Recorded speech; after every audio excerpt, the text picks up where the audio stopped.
Yo ya empiezo mal porque ya cambié el título. Muy bien.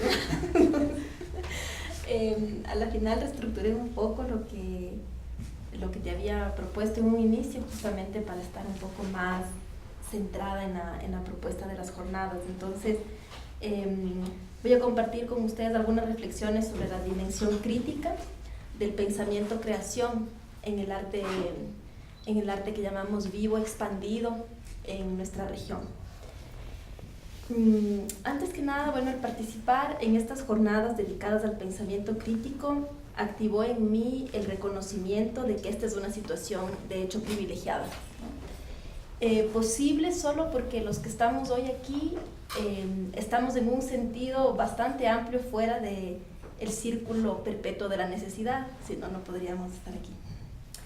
Entonces planteo mi reflexión desde ahí, ¿no? Desde reconocer que este lugar de enunciación y este espacio de diálogo en el que estamos hoy es un lugar privilegiado y, ¿por qué no, a ratos cómodo, ¿no? Cuando cursaba los primeros años de filosofía aquí en Apuse, junto a los pocos compañeros no religiosos con quienes compartíamos las aulas, porque ustedes saben que en esta ciudad la Escuela de Filosofía está en la Facultad de Teología, ¿no? Pensábamos que estábamos del lado incómodo del mundo, del lado de los frágiles, de los oprimidos, de los excluidos, ¿no? Y en un sentido nos resultaba evidente que teníamos que hablar desde ahí. Nuestro lugar de enunciación tenía necesariamente que ser ese. Y esta postura se reafirmó cuando un día, en una clase de filosofía latinoamericana, nos invitan a hacer la pregunta inicial de la clase. Era para algunos casi ofensiva, porque era: ¿existe o no una filosofía latinoamericana? Entonces, claro, no, para uno que ya llevaba 3 años inscrito en una facultad de filosofía, vienen y le dicen: ¿será que hay filosofía latinoamericana? Y dicen: no, ¿qué pasa? No me viste, básicamente. Entonces, esa puesta por primera vez para nosotros como estudiantes de filosofía en abismo de nuestra propia actividad, de decirnos, bueno, ¿será que hay o que no hay? Fue sin duda una pregunta extraña, ¿no? Que nos enraizó por fuera de la disciplina a la que nosotros estábamos convencidos que formábamos parte. Entonces, ciertamente sí, ¿no? Ciertamente somos ecuatorianos, tenemos una herencia colonial, tenemos instituciones autoritarias, vivimos en estructuras que resultan de un capitalismo neoliberal voraz, etc. Pero nuestro día a día, el nuestro, el mío y el de ustedes, en nuestro día a día íntimo, ¿no?, también está marcado por el privilegio y la comodidad. O sea, no es necesario hacernos nosotros mismos, como decir, dueños de una situación oprimida permanente, porque sí hay momentos que podríamos decir ahorita, por ejemplo, de privilegio y comodidad. Como diríamos, nacimos con suerte, por un lado, ¿no? Ahora bien, sí me pregunto yo entonces cómo se puede enraizar un pensamiento crítico, si es que un pensamiento crítico es posible desde esta situación justamente de comodidad individual, ¿no? Esta es la que estamos compartiendo nosotros ahorita, que podemos compartirla porque, como les dije, no hay urgencia, ¿no es cierto?, en la satisfacción de nuestras necesidades. Sin hablar desde el oprimido o desde el excluido o acerca de él, que es lo que mucho tiempo nosotros nos hemos dedicado a eso. Quiero decir, yo enganché primero que nadie en ese discurso, me dediqué años a estudiar el sujeto latinoamericano, el oprimido, el trabajo, etcétera, etcétera, etcétera. Ahora yo me pregunto si es que sin hablar de eso o sin referirnos se puede o no encontrar un sentido crítico a la reflexión. O dicho de manera distinta, sin hablar críticamente del otro, ya sea mundo o alteridad, ¿dónde se sitúa el pensamiento crítico? Yo diría en este punto de mi reflexión que en el cuerpo. Como afirma Marina Garcés, el problema de la crítica no es hoy un problema de la conciencia, sino del cuerpo. No concierne a una conciencia frente al mundo, sino a un cuerpo que está en y con el mundo. Hoy, que todo en el mundo nos está expuesto, pero que al mismo tiempo no sentimos ninguna relación con lo que vemos. Hoy que se ha reemplazado la pertenencia al mundo y al colectivo por la noción de conexión con el mundo y con el otro, Me parece que pese a ser contradictorio, porque es contradictorio, con una jornada de filosofía crítica, podemos referirnos al concepto de mundo de la vida acuñado por Husserl en sus últimos textos. La hipótesis fundamental de su obra es el demostrar la correlación que existe entre el mundo y el hombre. Si la conciencia es siempre intencional, ¿no es cierto?, es siempre conciencia de algo, es siempre conciencia del mundo, entonces tenemos que aceptar la existencia de un a priori de correlación entre el mundo y el hombre. No existe ninguna experiencia singular que no se remita al mundo de la vida. En esta relación con el mundo existe para Husserl una dimensión que me interesa particularmente y es aquella de afectación. Cito: los objetos se encuentran a nuestra disposición en calidad de objetos válidos para nosotros antes del conocimiento de los mismos. El sentirse afectados por ellos es previo a su captación conceptual. Afectación que no tiene lugar de modo aislado, sino como acto, que surge en un contexto y bajo un interés determinado. Esta cita está en Experiencia y Juicio. El pensamiento crítico hoy necesita replantear el sentido de pertenencia al mundo, al colectivo más allá de la conexión, y a insistir en la necesidad de la afectación individual por la experiencia del mundo de la vida. Es en este marco en el que quiero hacer referencia a la dimensión crítica del pensamiento en acto que encontramos en las prácticas escénicas expandidas en nuestra región. En el título del flyer dice que voy a hablar del trabajo escénico de la región, pero por un lado no tengo las suficientes herramientas para hacerlo, ¿sí?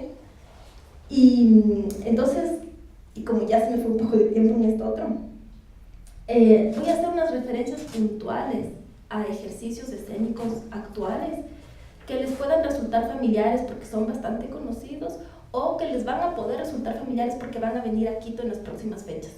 Entonces, de esa manera también ustedes podrían conocerlos, y uno de ellos vino justamente el año anterior también.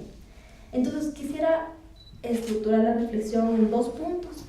El primero es el desborde del límite y el segundo es lo colaborativo con lo imposible. En el desborde del límite, volviendo una vez más a Foucault, la crítica es aquello que guarda en sí la posibilidad de franqueamiento, ¿no?, de traspaso de un límite. En su texto, que es La Ilustración, Foucault nos dice que se trata de transformar la crítica ejercida en la forma de la limitación necesaria en una crítica práctica en la forma del franqueamiento posible. Pues la crítica está justamente para mostrar que no hay nada de universal ni de necesario en tal o cual modo de ser. El desplazamiento de los límites es fundamental en la crítica. Y este es justamente el que encontramos en las prácticas escénicas a las que hoy llamamos expandidas, ¿no es cierto? Ya no hablamos, digamos, hay prácticas que ya no nos podemos encerrar en el concepto de teatro, danza, ¿no es cierto? Sino que estamos en el teatro, danza, performance, instalación, ¿no es cierto?, arquitectura al mismo tiempo, ¿verdad? Estamos ahorita confrontados con estas prácticas que se expanden, pero no solo dentro del ámbito del arte mismo, porque estamos muy acostumbrados a escuchar sí, teatro, danza, pero también tenemos esta expansión hacia mundos que no son parte de lo artístico, ¿no es cierto?, y que están justamente en la zona de lo que Liliana Diegues nombra como liminal. Esas zonas liminales en las que la práctica artística se encuentra como una práctica de orden social o de orden incluso que deviene, pues, en este sentido política, ¿sí? Entonces decimos que, por ejemplo, cuando los ciudadanos se juntan y lavan la bandera, ¿no es cierto?, en México, en esta acción del lavado de la bandera, aparte de existir un asunto político que les junta, estamos en el borde también de la búsqueda estética, ¿no es cierto? Entonces nos vamos a colocar de una cierta manera, lo vamos a hacer con un cierto ritmo, van a haber ciertas proyecciones. Entonces la práctica escénica actual es una práctica escénica a la que nombramos expandida. Pues se estructura más allá de los límites marcados por su disciplina, aquellas que desbordan no solo en el discurso, sino en el acto mismo de su realización.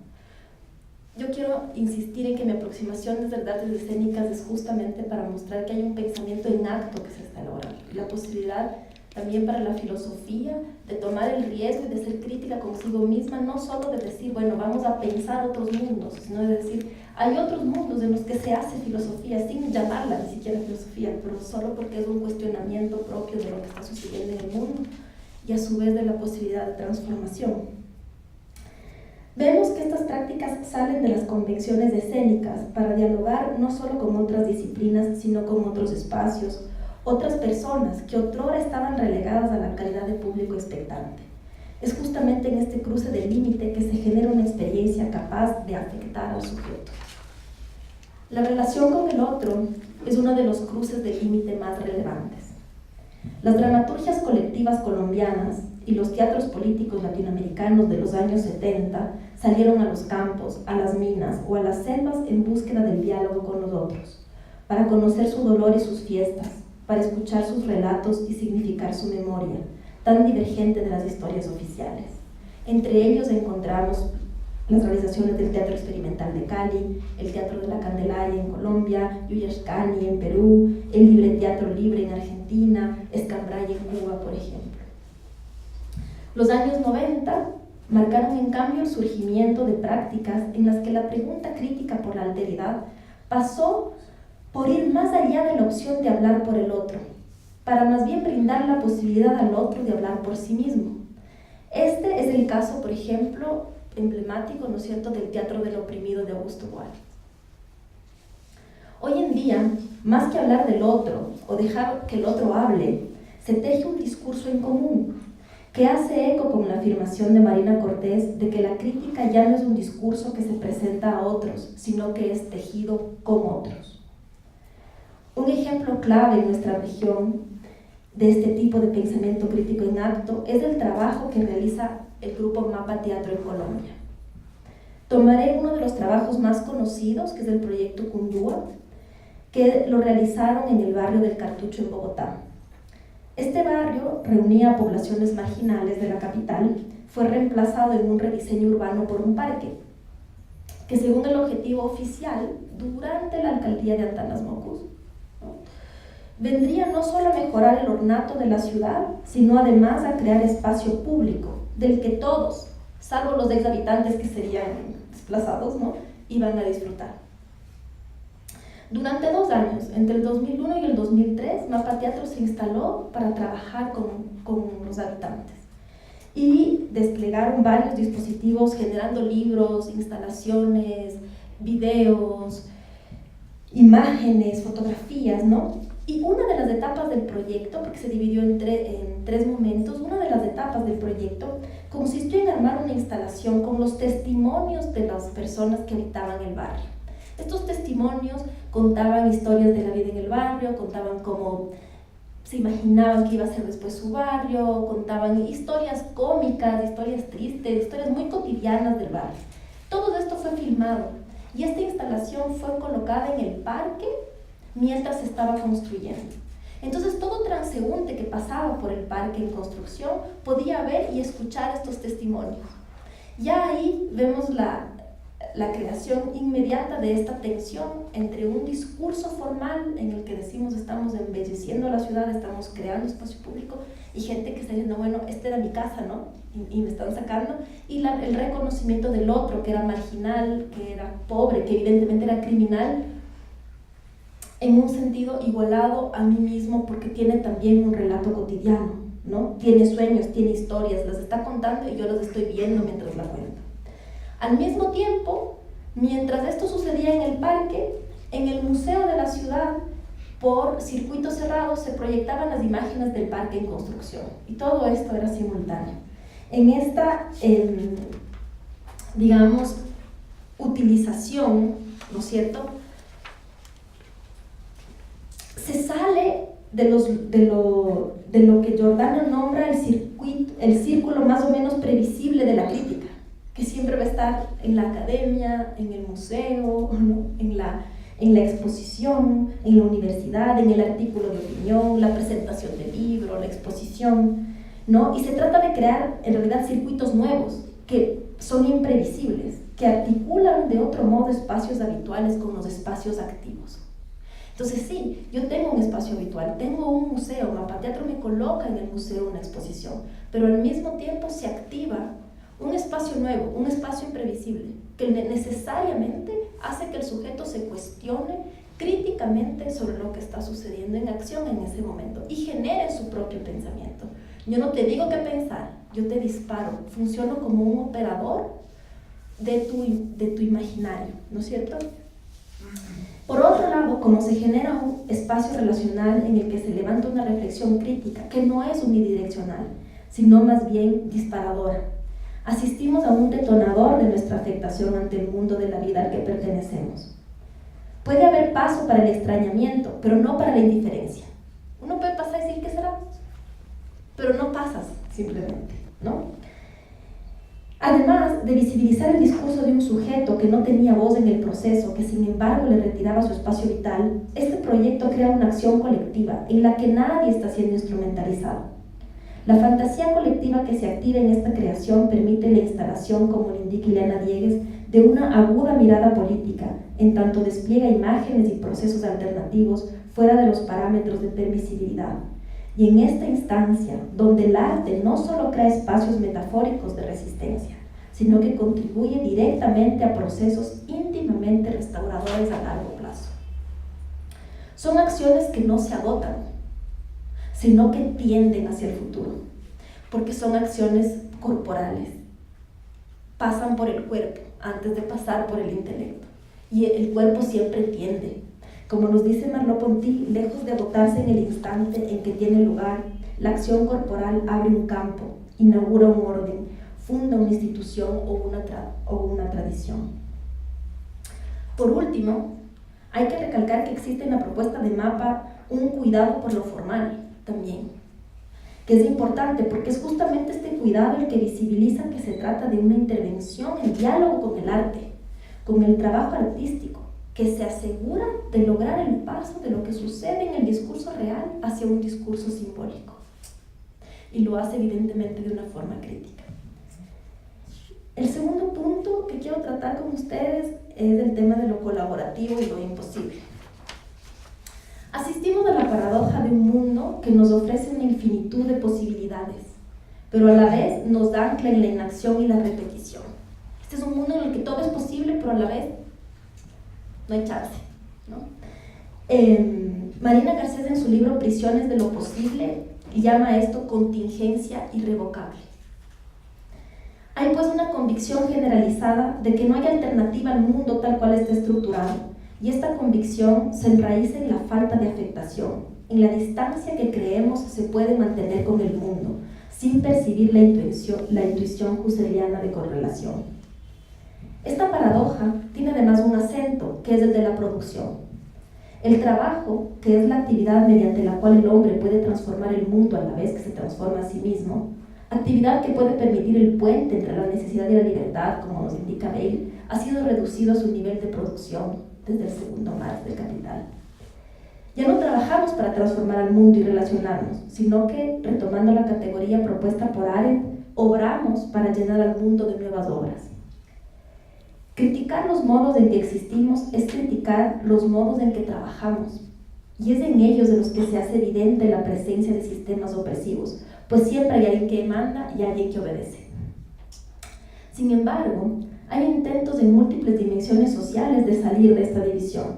En las artes escénicas reconocemos de por sí su carácter colectivo, el mismo que nos salvó durante décadas en las que estuvimos sometidos al director. Antes hablamos del teatro de dirección, ¿no? Hay un director, él manda, el resto obedece. Sin embargo, hay prácticas escénicas actuales, ¿no? Porque no son todas, son pocas, que responden a lo que conocemos como trabajo colaborativo, expresión que tomó forma en los años 90 en Sao Paulo, que es definido por el dramaturgo Luis Alberto de Abreu como un proceso de creación que busca horizontalidad en las relaciones entre los creadores del espectáculo teatral. Esto significa que busca prescindir de cualquier jerarquía preestablecida y que son eliminados los feudos y los espacios exclusivos en el proceso de creación. Esto existe mucha resistencia. Yo Formo parte de un colectivo de artes escénicas cuyo trabajo es colaborativo. Cada vez que terminamos una obra, vienen los periodistas y dicen, bueno, pero ¿quién dirige? Bueno, es que no dirige nadie, ¿no? O sea, cada uno ha aportado en el proceso. Bueno, ya, pero entonces, ¿de quién es el vestuario? No, es que el vestuario tampoco es de nadie. Todos hemos hecho el vestuario y todos hemos hecho esto y todo. Imposible. Siempre acaban poniendo el nombre de un director en el momento que hacen el artículo. Porque no pueden concebir que lo que están viendo enfrente de ellos sea el resultado de un trabajo que ha podido prescindir de la base misma de la opresión productiva, que es hay alguien que manda y alguien que obedece, ¿no? El trabajo colaborativo, que viene después del trabajo colectivo, porque el trabajo colectivo escénico es evidente, ¿no? Desde siempre, no hay manera de que no sea colectivo. Está en la base de la transformación actual que nos plantea la importancia del proceso de creación y no solo de la obra. ¿Por qué es colaborativo el trabajo? Es que ahora podemos decir que en las artes escénicas importa el proceso más que el resultado. No es tanto la obra como el proceso por el que hemos cursado, porque es en este proceso en el que se ha litigado, digamos, es un lugar de litigio entre los sujetos que están ahí para construir un mundo común, que además va a ser presentado al otro no como una obra terminada, sino como un acontecimiento que necesita del otro de manera horizontal y no como un público expectante al que yo le vengo a imponer una imagen, ¿no es cierto?, que encima más, hay veces es hasta educativa, así, ¿no?, que moralista, ¿no? En este momento, bueno, yo no puedo hablar de eso ahorita, pero hay que contemplar que justamente hay una ruptura en el arte escénico actual, que es el momento de la desobra, ¿no? De ver qué sucede con el arte una vez que hemos decidido que no se trata de crear ninguna obra. En el proceso se da en acto un pensamiento y una creación crítica de cada uno de los integrantes que puede salir de su límite disciplinar para colaborar con el otro, lo que trae consigo además una libertad metodológica, de la que no se puede no reconocer su dimensión crítica, marcada por el alto trabajo investigativo. En Costa Rica, este tipo de trabajo ha sido llamado por Fernando Vinocourt, director del Núcleo de Experimentación Teatral Práctica Heterodoxa. De paso, les digo que en diciembre se va a presentar aquí en Casa Mitómano un proyecto de Costa Rica que se llama The Goodbye Project, y va a haber justamente un taller dirigido por Mariela Richmond sobre el trabajo colaborativo, y está abierto a todos, no está dirigido solo a los artistas. Esta postura crítica ante el trabajo y la manera en la que producimos también nos abre la vista sobre una propuesta absolutamente radical, que es la de Aristeo Mora en México, quien se sitúa de plano en el límite de la imposibilidad. Sus proyectos se enmarcan todos en la apertura para no crear, sino solo proyectos que sean irrealizables. Aristeo, en Guadalajara, dirige La Desarrolladora. La Desarrolladora es un espacio que incuba proyectos irrealizables. Tienen financiamiento del Estado para hacer proyectos que no se van a realizar. Aquí no nos financian ni los que yo. Dirige también Aristeo una escuela a la que la denominan la escuela ficticia. La escuela ficticia es un espacio que sucede siempre en tiempos distintos, en lugares también distintos y con participantes y profesores también siempre distintos. Ahorita, por ejemplo, abrieron un taller para cómo construir máquinas para viajar en el tiempo. Se reúnen 5 días, además cocinan, ¿no? Y obviamente eso no se realiza.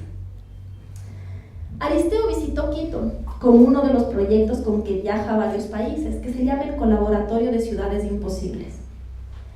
En este, los participantes se reúnen y crean proyectos para sus ciudades, con una sola condición: que sean imposibles. ¿Cómo sería el edificio ese que no se terminó de construir? ¿Cómo nos movilizaríamos saltando de un árbol a otro árbol? ¿No? Cualquier pregunta es posible. Aquí en Quito, él había dado una de las consignas de investigación fue ver cuántas construcciones han sido abortadas. Hubo de largo para trabajar, ¿no? Y normalmente se realiza después de esto una exposición en los museos de la ciudad. Aquí no nos dieron permiso, pero en otras ciudades, el Museo de la Ciudad abre y se exponen los trabajos de quienes colaboraron creando las ciudades imposibles que ellos imaginan a partir de su ciudad. Es en esta tensión entre lo que es y lo que el colectivo es capaz de imaginar que se evidencia la función primera de la imaginación de la que nos habla Bergson, que es el ser el contrapeso de la inteligencia. Cuando la inteligencia nos empieza a crear estos mundos, digamos, que están cargados de apatía, como el que vivimos nosotros ahorita, sí tenemos un algo que nos va a venir a salvar, por así decir, y que nos va a poder sacar de esta inteligencia en un sentido que ya se ha pervertido a sí misma, y es la imaginación. Y lo hace por su oposición óntica con la inteligencia, no por su oposición lógica con la inteligencia, ¿no? Y esa es la posibilidad que tiene la imaginación.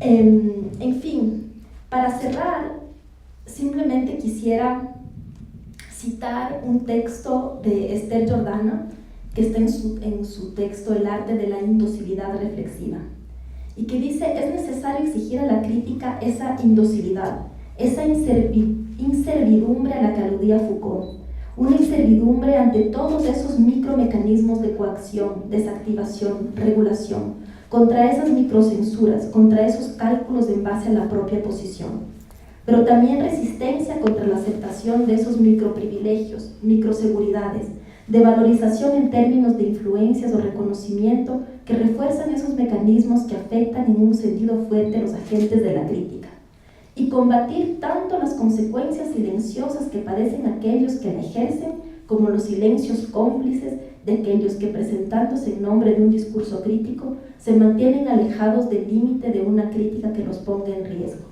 En esta ocasión yo visibilizo una posibilidad de riesgo para el pensamiento filosófico, el aceptar que su campo es un campo necesariamente abierto, y el aceptar que tiene que entrar en diálogo con un pensamiento filosófico que surge desde pensamientos en acto, que ni siquiera se plantean que están haciendo en un sentido filosofía, sino que simplemente al hacerlo están construyendo un discurso simbólico que viene a criticar los discursos intelectuales que podemos plantear desde la academia.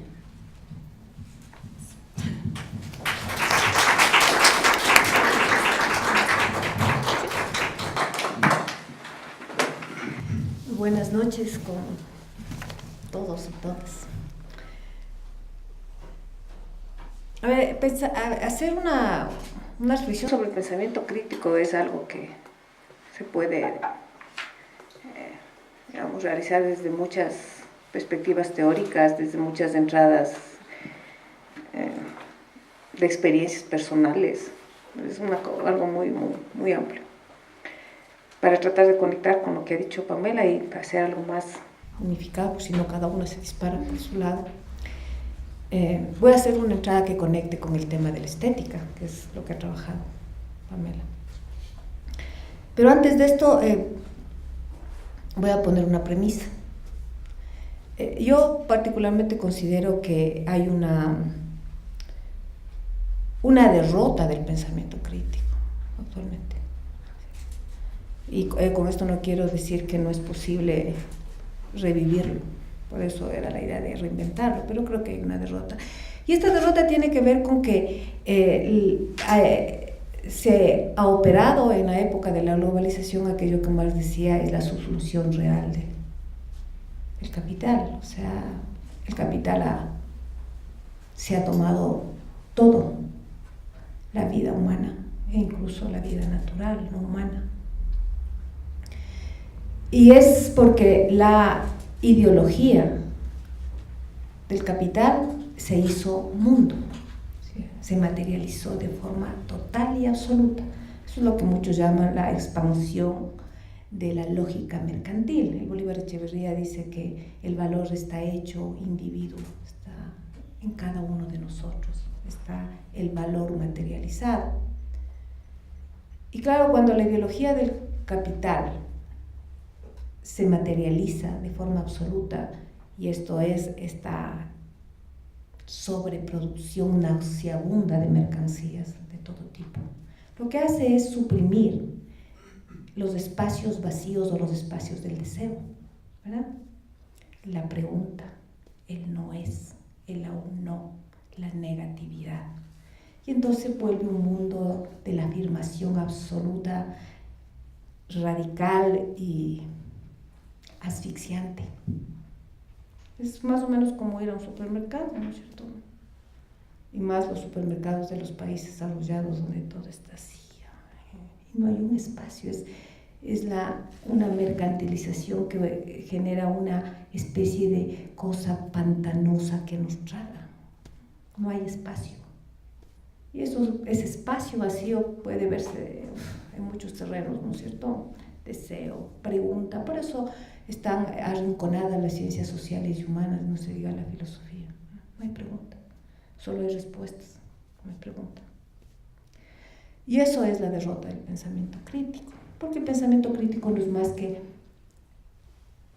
el momento negativo del humano que está siendo asfixiado por la afirmación del mercado. Uno puede ver esto en todas estas literaturas basura, que es como 3 pasos para ser feliz, 5 pasos para tener el orgasmo, ¿no es cierto? Y todas estas cosas, y lleno. Y eso es lo que uno puede ubicar, pero asimismo son lo que no aparece como basura, ¿verdad? Es una afirmación, y la afirmación, y esto de sé feliz, ponte positivo, que da ganas uno de decir, déjenme estar amargado, un poco, ¿cierto? Triste. Porque puede pasar lo que sea, pero uno tiene que poner la cara de felicidad y ser positivo. Entonces el positivismo, que es un método, se hizo mundo. Ya, por eso es difícil ubicarlo, porque ya no es un método de investigación, está hecho mundo. Ya, más o menos, y eso es largo discutir, pero así estamos, y esa es la derrota. Y esa derrota del pensamiento crítico también es una derrota de la izquierda a nivel mundial. Porque la izquierda es el pensamiento de lo que no es. Y cuando se habla de mundo posideológico, de que ya no es el tema de las ideologías, que ya no hay que hablar de derecha e izquierda, y todo eso que oímos en las opiniones de los ideólogos de la derecha, que deben haber oído, sobre todo después del fracaso de los progresismos. No, ya no hay que hablar de izquierda y la derecha, que eso ya se superó, que el mundo posideológico. Eso es el triunfo de la ideología de la derecha, porque esa ya está hecha mundo. Entonces, cuando se supone que estamos en un mundo posideológico, la derrota es de la ideología de izquierda, porque es el aún no, la posibilidad, que es lo que permite romper el mundo hecho. También podríamos vincularle por la derrota de la izquierda mundial. También quiero dejar claro que esto de derrota no decir que no hay como reinventarse, por eso estamos hablando, la gente que todavía nos consideramos de izquierda, que hay que reinventar el pensamiento de la izquierda, que es para mí reivindicar el pensamiento crítico y que reivindicar el pensamiento negativo. Ahora, eso podemos ir conversando más después, mejor es hablar, yo no voy a hablar mucho yo, para no conversar con ustedes, es que quiero. Ahora, ¿qué hacer ahí? Es como estar metido en un pantano que les traga. Hay autores que dicen que estamos repletos de signos que nos, como las redes, ¿no? Noticias y tras noticias, información tras información que nos ahogan. Y es justamente que está colapsado el espacio vacío, el espacio del deseo, el deseo, que es lo que mueve al ser humano. Y entonces ahí va a conectar con la estética. Hay un autor que habla tiene una tesis bellísima que la trabaja en muchos libros, se llama la sustracción estética. Que la única posibilidad que tenemos ahora es provocar la sustracción estética para abrir el espacio vacío del deseo, que es el previo al acontecimiento. O en la discusión de la técnica, Heidegger decía que el problema de la modernidad es que la técnica se quedó en su momento del solicitar y se perdió el momento de hacer salir lo oculto y ponerse ahí como verdad, que es el momento de la creación, pero para que haya creación tiene que haber el previo, el aún no, que es lo que está colapsado ahora. Y eso es el arte. Yo mi primera carrera es artes plásticas, ya lo abandoné, pero eso le queda a uno siempre, ¿verdad? Y más que como hacer la obra, me queda como experiencia vital. Y entonces voy a explicarles desde las artes plásticas cómo yo entiendo la sustracción estética. Y entiendo que todas las personas que han tenido experiencia en el arte, en el quehacer, ¿no?, más que en el contemplar, van a entender esto. Para crear se necesita lo que se llama la diferencia mínima, dice el Cicero. La diferencia mínima es ese espacio vacío, si no, no hay creación. ¿Verdad? Es lo mismo que en las investigaciones reales, las serias. En el pensamiento uno parte de una pregunta, ¿verdad?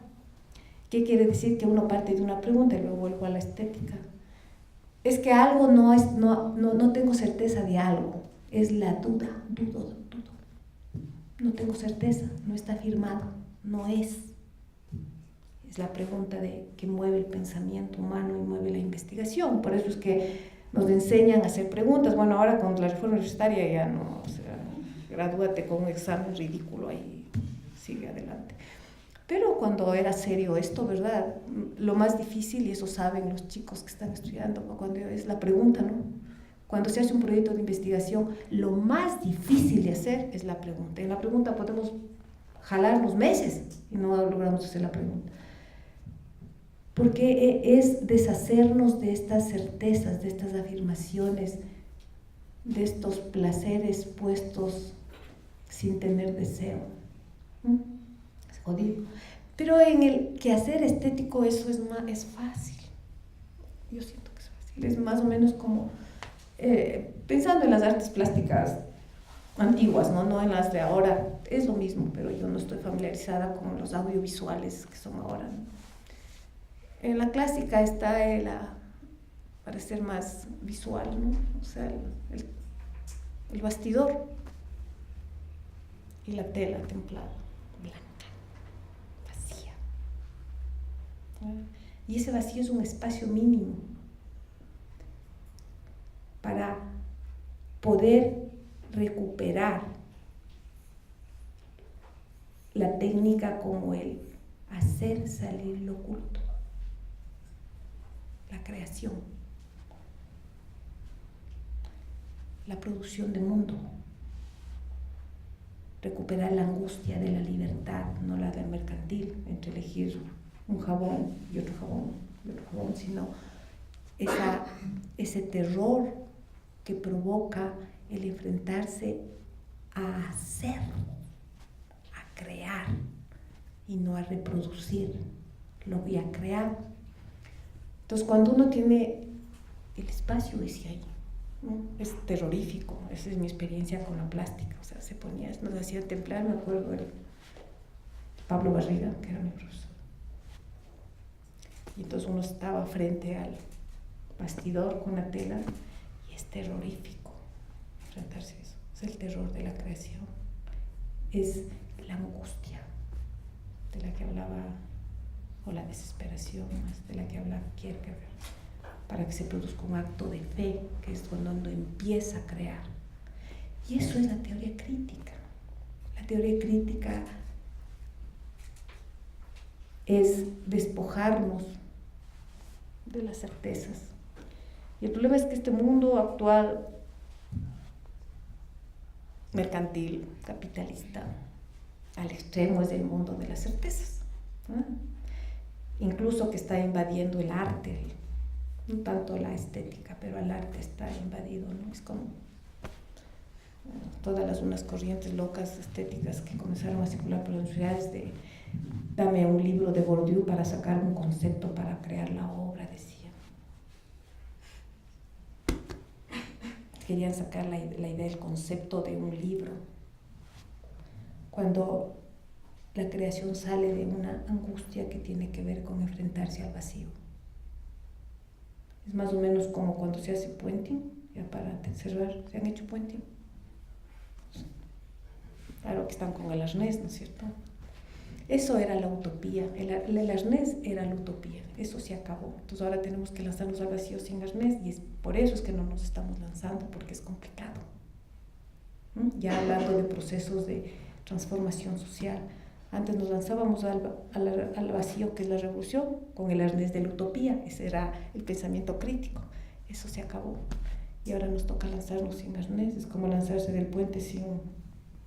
¿verdad? Ahora eso es jodido porque vamos a quedar estallados. Entonces, la tarea de reinventar, la teoría crítica es reinventar el arnés, que es reinventar un horizonte de sentido que no está allá, sino que está aquí. Como los artistas tienen una idea poética que se va volviendo imagen poética a través de un lenguaje poético. Pero esa experiencia del arte ahora, que es la sustracción estética, urge que la humanidad lo haga para crear una posibilidad, un nuevo chance humano, porque si no nos damos ese chance, vamos directo al salvajismo y la humanidad colapsa. Así está para mí la cosa. Entonces, si no somos capaces de asumir esa experiencia estética, no para producir arte, está bien que sigan los artistas, son lindos todos ellos, sino para producir mundo, porque el mundo es la gran obra de arte de la humanidad.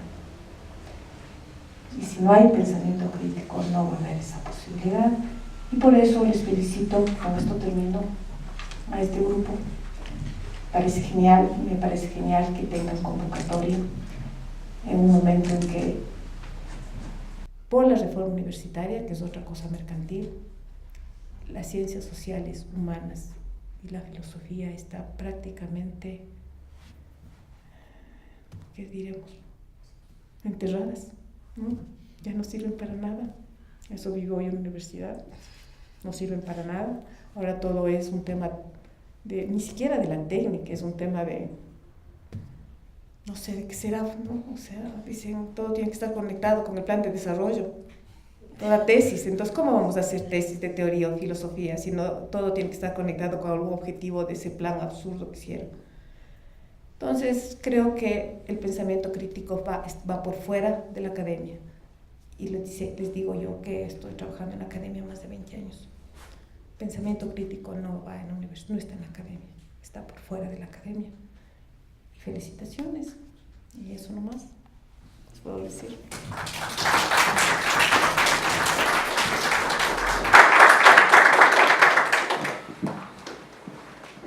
Bueno, abrimos para las preguntas, para instaurar el diálogo. Muchas gracias. No sé si avance en realidad, pero esforzándonos con la voz. Tal vez. ¿O por acá? Eso, muchas gracias. Qué vergüenza. Quería como hacer un comentario, Pamela, si es que está tu nombre bien. Cuando dijiste que aquí en Ecuador nunca financian los proyectos que no se realizarían si es que no hubiera recursos desde una institución, creo que en realidad casi todos los proyectos que se ven en fondos concursables no se realizarían si es que no tuvieran esa inversión del Estado. Entonces, como que ese dato creo que hay que revisarlo, porque a la final tenemos esta institución pública que termina financiando una serie de proyectos que no tienen una forma de productividad real en un campo que no adopta a las prácticas culturales como un hecho continuo de la sociedad por una serie de motivos históricos, sociales, culturales e idiosincráticos. Pero o sea, sí, yo estoy haciendo una investigación sobre los fondos concursables y casi todos no tienen como una forma de ser sustentables si es que no tuvieran ese apoyo de la institución pública. Entonces, eso solo es un comentario, ¿no? Pero también quiero partir de eso un poco porque veo que tu exposición trata mucho de anquilarse en hechos que son más reales, ¿no? Que tienen como un lugar en donde existen una serie de actores involucrados que por una razón u otra están como gestionando la existencia de esos procesos. Cuando nos hablabas de esta estrategia comunitaria, colaborativa. Y quería como preguntarte cómo tú ves la definición de la afectación. No sé si has revisado Mabel Moraña, que es una autora que intenta hacer una investigación sobre las formas en que lo afectivo se ha trabajado desde los estudios culturales en América Latina, aunque ya desde Estados Unidos tiene su visión. Pero algo que yo leí en ella que me pareció muy interesante es que hace una relación muy como cercana de lo afectivo como un hecho fenomenológico del afecto y cómo esto termina conduciendo a la creación de un vínculo. Y te pregunto más que nada porque, regresando a lo de los proyectos seleccionados, fondos concursables, y cuando hablas de estos lugares de privilegios, entonces me pregunto si es que el lugar de privilegio, o sea, el espacio de crear, el espacio de hacer, que desde las artes se ha como construido una idea imaginaria muy fuerte de hacer lo posible, pero que yo lo veo y lo siento mucho como comentarios, más que como acciones constructivas a eso, y yo entiendo que el comentario en un proceso dialógico es muy importante para la sociedad, para pensar en nuevas maneras, pero es como, por ejemplo, si es que lo afectivo o la afectación viene desde el afecto, y esto como un hecho vinculatorio, cuando estos lugares privilegiados de comentario se van generando y construyendo, no existe un distanciamiento o disolución de las relaciones de afecto de quienes no pueden pronunciarse porque no son temas que están, digamos, están dentro de un diálogo social. Y lo digo porque sucede mucho en fondos concursables o en una serie y también porque quiero hablar de hechos reales, Ecuador, Quito, cuando se trabajan procesos culturales, si es que vienen acompañados del componente de que es un tema que está socialmente en crítica o en diálogo, este tipo de expresiones, de comentarios, toman una relevancia, pero a la final terminan teniendo una serie de financiamientos, de recursos, de situaciones del espacio privilegiado, que termina siendo un lugar de comentario y quién sabe lo que pase después, ¿no? Es como que termina siendo algo muy novedoso. Entonces, también ahí, ¿no? Como que cuánto de la crítica termina siendo novedad hasta cierto momento y por qué razones. Y como eso a la final termina ilustrándose en hechos políticos, de políticas. Eso, y no sé si Natalia también quiere decir algo al respecto, también es para ella. De los fondos concursables. Sí. Gracias. Bueno, a ver, algunas cosas, ¿no? Cuando Aristeo Mora vino y nos contó que él tenía la desarrolladora para idear, diseñar, dialogar acerca de proyectos y cosas que no se iban a realizar, yo le digo, bueno, ¿y cuánto tiempo le dedicas a eso? ¿Y cuánta gente trabaja en eso, no? Entonces me dice, no, sí le dedicamos, o sea, sí estamos ahí prácticamente 6 horas al día. Yo digo, ay, ¿cómo comes, no? Básicamente, no se me ocurrió, no, mi mente no me permitió pensar que él podía recibir un sueldo para hacer algo cuyo objetivo era ser improductivo. ¿Me explico? No pude. Entonces me dijo, no, es que nosotros tenemos un sueldo porque el Estado de Guadalajara nos financia la existencia de la desarrolladora. Entonces, cuando yo digo aquí, no nos financian ni lo que existe, no, o sea, ni lo que va a producir, peor lo que no va a producir. Yo no puedo acercarme al Ministerio de Cultura y decirle, buen día, vengo acá a concursar con este proyecto, que lo que sí les digo es no se va a realizar. No se va a realizar porque es imposible. Me van a decir, verá señorita, ¿no? No hay chance. ¿Por qué? Porque aquí la política cultural, porque bueno, es que creo que ni siquiera, no sé si voy a entrar por ahí porque creo que ahí sí nos permanecemos ya, en el tema de la política cultural. Y peor aún de los fondos concursables. O sea, los fondos concursables yo tengo solo un objetivo y es aberrantes. 1. 2, son premios castigo. Para quienes los hemos recibido en varias ocasiones, sabemos del castigo que significan, ¿no? Es decir, sí, te van a entregar $8,000, pero tú luego pasas $10,000 si es que valorizas tu hora de trabajo en unos $30, solo justificando cada una de las facturas, ¿no? Entonces, yo creo que en el tema de los fondos concursables específicamente es verdad. Qué bien, tenemos que agradecer. El Ecuador en algún momento creó un Ministerio de Cultura. No vamos a decir que qué mala onda, qué bueno, ya. Qué bueno que hayan los fondos concursables. Yo sí puedo decir que no hay ninguna obra de mi colectivo que haya sido creada solo con fondos propios. Hemos creado todo ganando uno y otro concurso. Sin eso no habríamos podido hacerlo. Entonces sí, la condición de posibilidad de que lo hagamos es recibir ese dinero. Pero de ahí, pensar que los fondos concursables son una garantía para la creación o son una garantía para crear en realidad un espacio cultural posible, que se abra al artista en su creación, es un absurdo. Los fondos concursables de este año solicitaban como una de las cosas básicas era hacer referencia al Plan Nacional de Buen Vivir. ¿Ya? 2, no eras elegido, pero sí tenías 10 puntos más que el resto de proyectos si es que tú justificabas que ibas a trabajar con una de las provincias del Oriente. Entonces, sí habemos gente dentro del mundo cultural que conocemos el Plan Nacional de Buen Vivir. Entonces, en este proyecto hacemos referencia al artículo ni sé cuánto del Plan Nacional, en el que son esos los que ganamos. Somos ellos. O sea, no, ¿me explico? Entonces luego la gente dice, pero siempre ganan los mismos.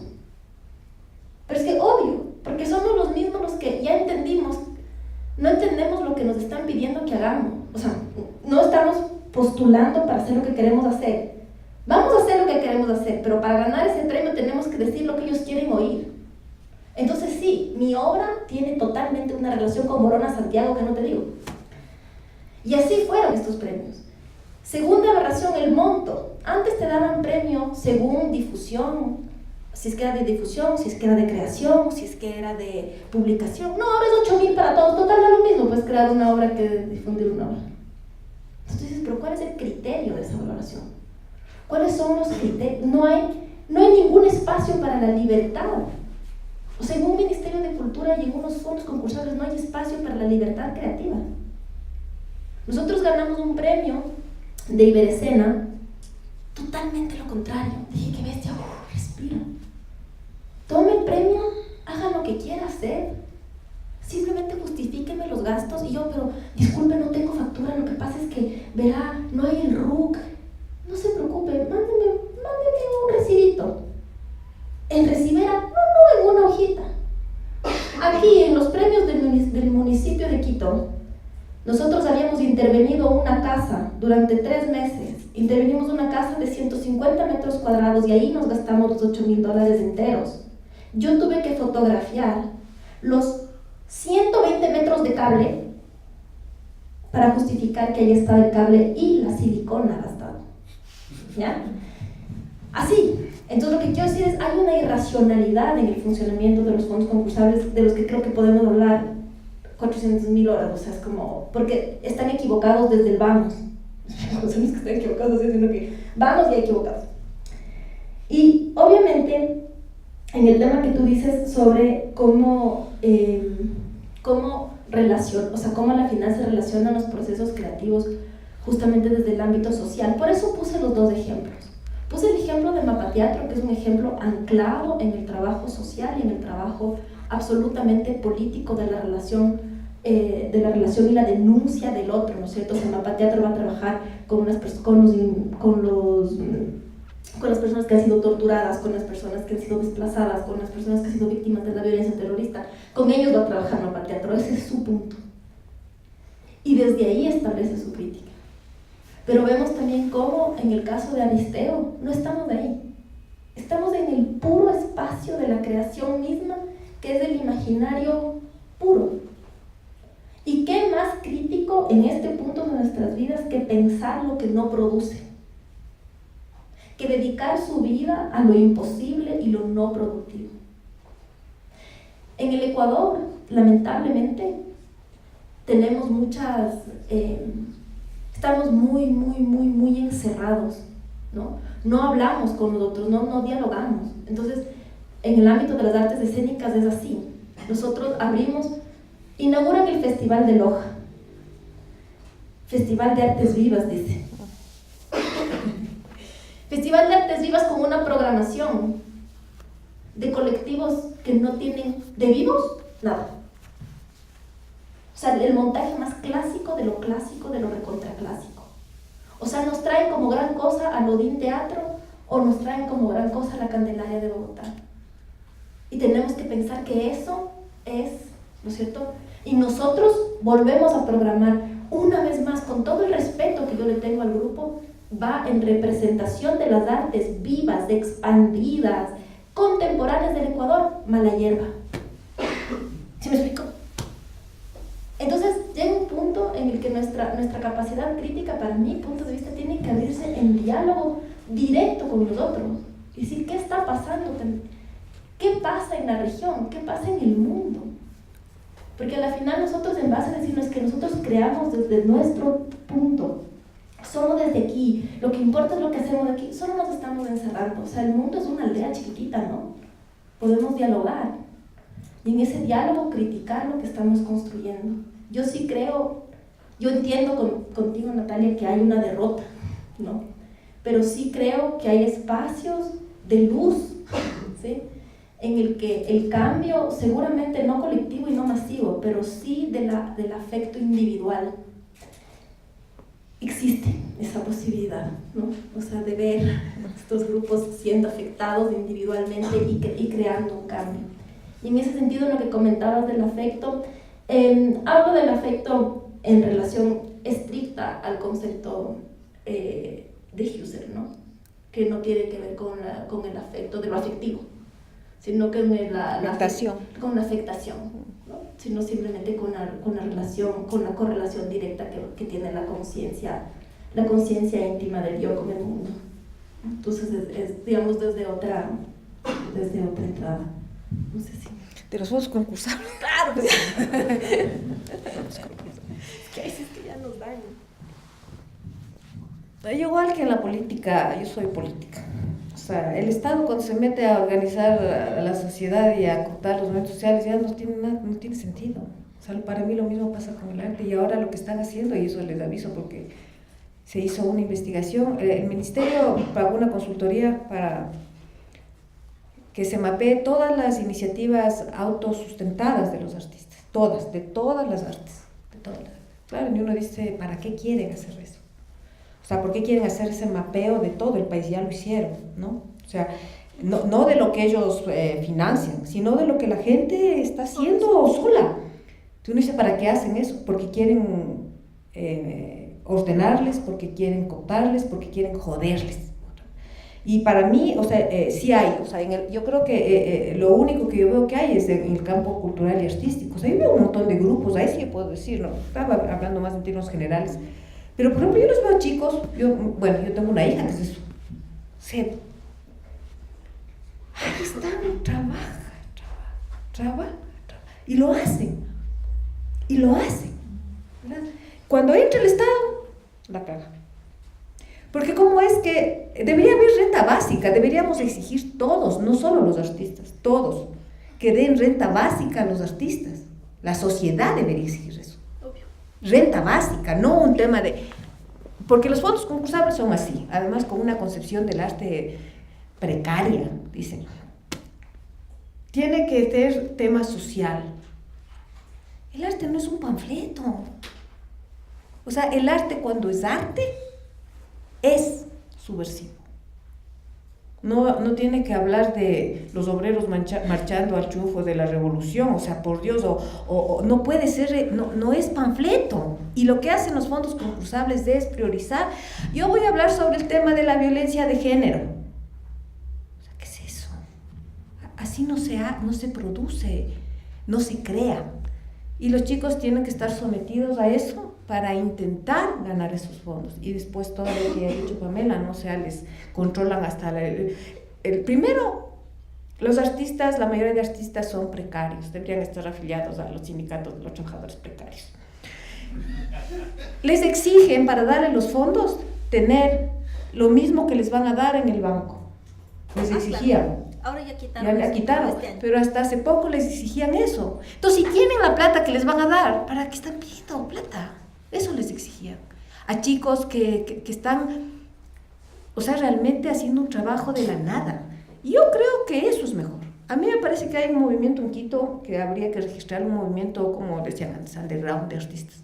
Yo veo, sacan teatritos por aquí, sacan espacios, hacen espacios en la casa, en las casas presentan obras de teatro, obras escénicas, ¿no? Si se inventan una cosa, se inventan otra. Yo creo que hacen obra. Para mí el problema, y ahí también tiene que ver, no con el pensamiento crítico, sino con una sensibilidad. Para mí uno de los problemas graves de este país es que no hay público. Ese es el problema. ¿Qué es más o menos con esto? O sea, miren, yo les apuesto, si es que hubiésemos aquí hablado de unos emprendimientos sociales ligados al cambio de la matriz energética, tendríamos auditorio repleto. Porque a mí me alegra que están, pero, ¿no? O sea, pero son poquitos, ¿no? Igual en los artistas, ¿se va a ver obras buenas? 4, 8. Y entre los familiares y los amigos. Pero presentan esos espectáculos que no es arte, que es esas cosas horribles como el combo amarillo, repleto. Y entonces no hay un público, y no voy a decir educado, porque no me parece que un público que tenga una posibilidad de entrar en una relación con el arte. Y entonces yo les veo a los artistas sufrir, porque para tener un poco de público lo que tienen es que bajar ese nivel de sus obras, ¿no? O sea, bueno, hagamos algo que se ría, ¿ya? Porque claro, les tienen comidos con la televisión. Ese es el problema. Yo creo que en este país hay muy buenos artistas, y ahora estoy más relacionada con la escénica por mi hija, muy buenos, o sea, que tienen el problema es que no hay público. No hay público. Y entonces el Estado, por eso digo, debería promocionar eso. Y no digo gratis, yo estoy en contra de que, no, voy si es que la obra es gratuita. Ahí está mi repleta. Y no puede ser. Y no es porque se mercantilice el arte, pero en este sistema, ¿de qué van a vivir? O sea, la gente va y se gasta $50 en una farra de medio pelo. Y se gastan. Y son incapaces de ir y pagar. En una obra, ¿cuánto están cobrando ahora? $10. Más o menos, ¿no? ¿Saben lo que son $10? Entonces yo me pongo a pensar, y eso habría que, el Estado, si quiere, debería educar al público para el arte. Hay muchas alternativas. ¿Saben lo que un artista escénico se demora en montar una obra? Aquí está Pamela. Son meses de montaje. Y eso ya del montaje, antes la concepción de la idea, tienen que hacer vestuario, tienen que hacer escenografía. Es decir, si son una obra colaborativa de, no sé, que son 7. ¿Saben el trabajazo que hay ahí? Claro, se presenta y la gente cree que es los 45 minutos y dice, ¿por qué voy a pagar por 45 minutos $10? Mejor me voy a tomar unas bielas. En $10 se está pagando trabajo de meses. De meses. Y entonces el problema es que para mí esos concursos son un absurdo. La sociedad debería exigir para nuestros artistas renta básica. Eso. Y no que haga esto, haga lo que quiera. Usted tiene pagado este año para que cree. Porque para mí eso podría permitir mover el pensamiento crítico más que en la academia y estar estudiando libros. Para mí ahora se mueve por el arte. Porque el arte permite romper lo cotidiano, cuando es arte, ¿no? Rompe. Y no importa de lo que la idea, el sentimiento que mueva, rompe lo cotidiano, nos saca, es decir, nos crea el espacio vacío. Pero aquí los artistas, o sea, a mí me da tristeza, ¿no? ¿Cómo es posible que, o sea, haya gente que esté ganando un montón, unas tonterías ahí, esos que dan, el mismo presidente que cobraba $10,000 por hacerse el cuántico, la charla, $10,000, y los artistas peloteados por ahí, maltratados, y la misma gente va, ¿cuánto es? 10, no, me voy, muy caro. ¿Cómo que muy caro?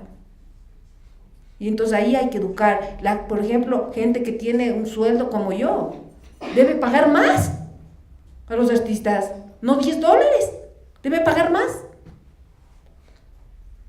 Pero no está educada la gente. Entonces, para mí el problema de las artistas no es su producción ni su creación, porque hay aquí en el país, yo he visto muy buenos. También hay los otros que no son artistas, pero bueno, siempre en toda producción hay eso, pero el problema es que no hay público. Yo veo los espacios autónomos, ahorita lamentablemente entiendo que se están cerrando algunos, ¿no? Y peor, los espacios autónomos que no son empresas, porque están obligados a ser empresa. Ahora, los que no son empresas, son así, unos pequeños, están ahorita desapareciendo. Sí, la mala hierba ya está Mala hierba ya está casi cerrado. Y digo, o sea, está bien que salgan nuevos, ¿no? Pero es mala hierba, sí quiere decir que no hay público. Ahora, ustedes aquí, ¿no? Se da una charla y ellos, ¿cómo se sostienen los artistas? Yo les veo, o sea, trabajan, todo el mundo, los vagos artistas más o menos es así, ¿no? ¿Qué hacen? ¿Qué hacen los artistas? ¿Qué hacen? Trabajan de lunes a lunes. Y sin fin de semana, sin noches, o sea, ellos mismos son utileros, ellos mismos cargan ellos mismos pintan, ellos mismos clavan, ellos mismos hacen todo. Y entonces, las hacen pasar esas penurias en los fondos concursables. Y ahora la sociedad debe estar atenta porque con esa investigación que hicieron de registrar, todos los espacios autónomos están registrados. Yo no respondí. Y les van a clavar algo ahí. ¿Saben lo que quieren hacer con ese espacio? Cobrarles. Eso quieren, cobrarles, para que contribuyan al Estado. Con lo poquito que sacan, quieren meterles impuestos. El Estado es terrible. Perdona, yo solo puntualizar una cosa sobre el tema del trabajo artístico, justamente. Hay un tema, y es que nosotros estamos como sociedad, y creo que eso es un problema que hay que romper desde adentro, es acostumbrados a que el artista tiene necesariamente que ser un sujeto precario. Entonces, y nosotros como artistas también, es como que decimos, no, pues pero es como que solo se pudiera quedar a partir de la precariedad. Entonces esa es una primera cosa que se tiene que romper y decir, no, nosotros tenemos, obviamente desde el campo artístico, creativo, como dice Natalia, hay todo el tiempo de la creación es un tiempo de trabajo. Yo insisto en el hecho de que cuando uno asiste a un hecho escénico, está ante todo asistiendo a un trabajo. Hay alguien que te está entregando en ese momento su trabajo, su esfuerzo. Ciertamente, tal vez una obra, cuando es claro que es una obra, pero en el caso de un performance, muchas veces la gente dice, no, yo por un performance sí no pago, porque ahí no hay ni obra, ¿no? Entonces dices, no, existe un trabajo que está siendo entregado, y justamente ahí pues, tenemos que analizar cuál es nuestra postura, nuestra relación con este sujeto que me está entregando su trabajo.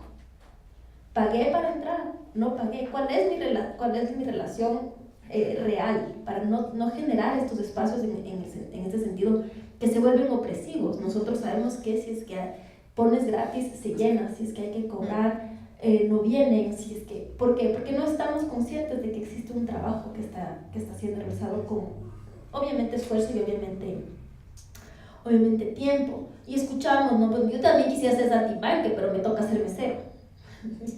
O sea, sí, es que a uno obviamente no es que le toca ser artista, ¿no? O sea, uno lo hace, pero en verdad sí se podría pensar, bueno, en muchos países se está pensando, ¿cierto? En rentas, en el hecho de comprender la intermitencia del trabajo. El trabajo escénico, el trabajo es intermitente. Un bailarín tal vez va a ganar únicamente en el momento de las presentaciones y los meses antes, ¿quién le paga? Nada. Entonces países como Francia, como Bélgica, tienen sistemas de intermitencia que permiten que esas personas cobren por ese momento. Ahora, como el mundo es así, no es viciado, esos sistemas también se vician, y entonces quienes acaban aprovechando de estas intermitencias son los técnicos, que no son intermitentes, que sí trabajan todo el tiempo. Es la televisión, canales de televisión tienen el sistema de intermitencia. Dices, pero no, pues usted no necesita. O sea, es la pobrecita, la bailarina, este actor que tiene esta intermitencia laboral, ¿no? Entonces, frente a lo que tú dices del público, eso sí es claro, ¿verdad? Yo hoy decía, habrá unos 5, ¿no? De venir unos 6. En mi teatro nosotros nos sentimos felices cuando tenemos un aforo de 30 personas, ¿verdad? Y por momentos uno dice, bueno, mira, la gente está en el Teatro Sucre ahorita viendo una ópera, pagando $35. Hay que preguntarse, ¿qué pertinencia tiene la presentación de una obra en Quito, en el Teatro Sucre, a $35? Pero hay cosas peores, ¿no? No, pues hay cosas peores. O sea, el público una vez se presentaba era una cosa tan... Se presentaba el Wilson Pico, con unas obras de los 30 años en la Mariana de Jesús. Y al lado, en el Teatro Nacional, se presentaban estos bailarines de estilo Shakira. Y estaba repleto. Entonces, cuando yo llegaba a ver al Wilson, yo digo, qué bestia, qué éxito del Wilson. Llego a la Mariana de Jesús y estaba menos de la mitad de la sala de la Mariana de Jesús viendo al Wilson Pico y toda la gente como loca pagando $75 a los bailarines estos como la de la Shakira. Entonces, hay un problema en términos de Bourdieu, un poco capital cultural en nuestra población y que además no hace nada, ninguna institución hace nada para cambiar esa situación. No, porque en general la apatía, yo creo que es el resultado de una apatía generalizada, en realidad. O sea, Quito, por ejemplo, nosotros podemos ver, es una ciudad apática, es decir, usted ve que hay un festival, no va a ir si llueve, no va a ir si hace frío. Pero yo ya he llegado a una conclusión, así, digamos, de filosofía de, ¿cómo se dice?, de bar, ¿no? Así ya entre copas, ya no la filosofía escrita, sino así en un versito. Yo sí diría que la gente se llega a afectar por las cosas que le son, que puede sentir inmediatamente un cierto placer, ¿no? Entonces, por ejemplo, ahora, el éxito del microteatro, para mí reside más en el placer de poder comer y tomar mientras ves una obra que dura poco, que en el hecho de ir a la obra. Porque el placer de comer y de beber, eso sí lo tenemos. Festival de cerveza se llena. Festival de comida se llena. Que la comida vegana, que la comida discreta, lo que sea, pero lo que nos entre y desde dentro nos mueve y digamos, Pero ya el teatro, que va a necesitar de un mínimo esfuerzo, ¿no es cierto? Decir, bueno, me voy a quedar aquí 1 hora y 40 escuchando estos textitos de Martin Grimm que no entiendo nada, ya se vuelve un gesto para el que nosotros nos radica la apatía. Inmediatamente se nos activa el sentimiento apático, que es lo que yo decía con Marina Garcés. Este es un mundo de muchas posibilidades, pero de pocas alternativas. No es que en Quito no hay obra. Sí hay. No es que en Quito no hay alternativas para ir a ver. A ver, no, esto no es Nueva York, no es París, no es Berlín, no nos pasemos, ¿no? Pero aquí sí hay cómo hacerse unas 2 obritas entre plásticas, performáticas, escénicas o cine a la semana, sí hay cómo. Y musicales ni se diga. Sí hay como unas 2 o 3. No las hacemos, no las tomamos como alternativas. ¿Por qué? Porque ya estamos ahogados en este mundo de posibilidad, ¿verdad? Entonces, y sin embargo soñamos con, ay, qué rico sería vivir en Nueva York para hacer estas cosas, ¿no? pero si no haces ni lo poquito que hay que hacer, vas a hacer lo mucho que hay que hacer, ¿no? Es un ahogo de las posibilidades. Entonces, esa apatía, esa falta de acción, yo creo que es básico porque pasa, para mí sí pasa, yo cacho que por el cuerpo, ¿no? Pasa por ahí, te sale de dentro esa acción o esa inacción. Y luego se crea un pensamiento que puede ser crítico en relación a eso, pero tiene que venir como de la tripa, ¿no?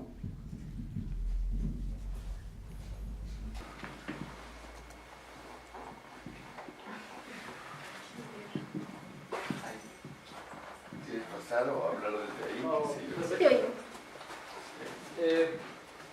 bueno, primero agradeciendo a ambas participaciones. Yo creo que, bueno, como un pequeño antecedente, yo en la mañana estaba dando clases acerca de Aristóteles con un grupo de chicos y justo llegamos al tema de, para Aristóteles, ¿cuál es el bien máximo? Llegamos al tema de la felicidad y justo estamos como contraponiendo a esta frase que va a lanzar Freud al decir que hay 2 maneras de ser feliz, una es ser idiota, otra fingiéndolo. Yo me puse a pensar y compartiendo con los chicos llegamos al tema de que ¿qué pasó? ¿Qué pasó en la antigua Grecia de que el conocimiento hasta cierto punto era un sinónimo de felicidad? Ahora en que se plantean estas 2 opciones, el ser un idiota o el fingir serlo. Y justo hablábamos con los chicos acerca de este capítulo que para mí los Simpsons son bastante geniales, cuando le extraen el crayón del cerebro al Homero y él se vuelve sumamente inteligente y empieza a criticar todo. Y en ese punto yo decía, ¿cuál fue la vía de escape de él? Introducirse de nuevo ese crayón, volverse a idiota.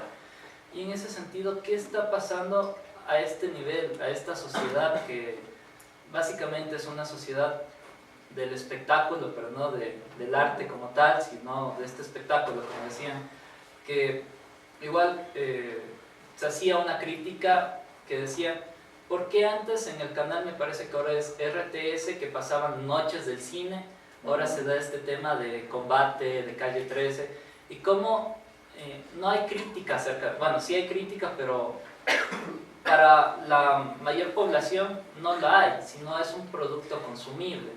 Entonces, en ese sentido, también siguiendo un poco a Zizek, ya no se hablan de estas sociedades que buscan como que ciertas prohibiciones, sino hay sociedades del consumo. O sea que también el llegar a estos productos que básicamente son carentes de forma, son más alcanzables. Y creo que también parte de esta solución es incluso volver a leer o a repensar a los clásicos. A lo largo de todas estas intervenciones, yo he escuchado bastante que se habla del afecto, de la afectación, pero no mucho que se habla de Spinoza, que me parece que es uno de los primeros en hablar del tema de la afectación como tal.